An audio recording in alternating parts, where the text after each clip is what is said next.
Is the most satisfying time you've caught someone in a lie. When I was in junior high school, I had a best friend named Taylor who treated me terribly. She constantly insulted me and bossed me around. I don't really know why I was her friend, but I was. And on top of being a terrible person, Taylor was a raging pathological liar. She was constantly trying to one-up me with these huge, obviously not true lies, but since I was a pushover and she was my only friend, I just nodded and pretended to believe her.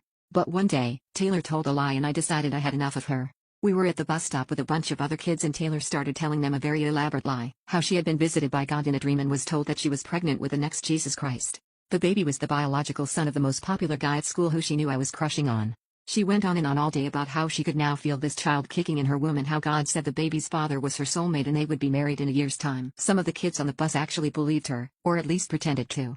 I stayed quiet about it all day, nodding politely whenever she started in on her story about how she was the next Virgin Mary. After school, I would always get off the bus at Taylor's stop and spend the afternoon at her house doing homework until my mom got home from work.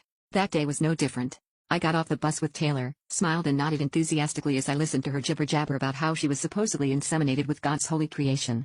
She looked at me and said, "You're okay with me being pregnant with Ryan's baby, right? I know you were in love with him, but I feel like this is fate, you know?" I said, "Yeah, I'm fine, okay, good." Taylor sighed with her smug smirk. "I mean, it's not like you're really Ryan's type anyway, you know?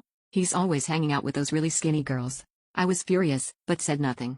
I just nodded and smiled like I had done all day and followed Taylor into her house, down the hall, and into her kitchen, where her mom was sitting at the counter reading a book. She saw us and said, "Hi, girls." Taylor's mom sang out as soon as she saw us. "How was school?" "It was fine," Taylor said. "Did anything interesting happen?"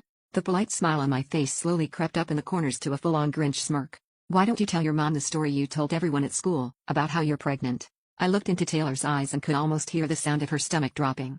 I calmly sat in the nearest chair, folded my hands in my lap, and watched as the world burned down around me.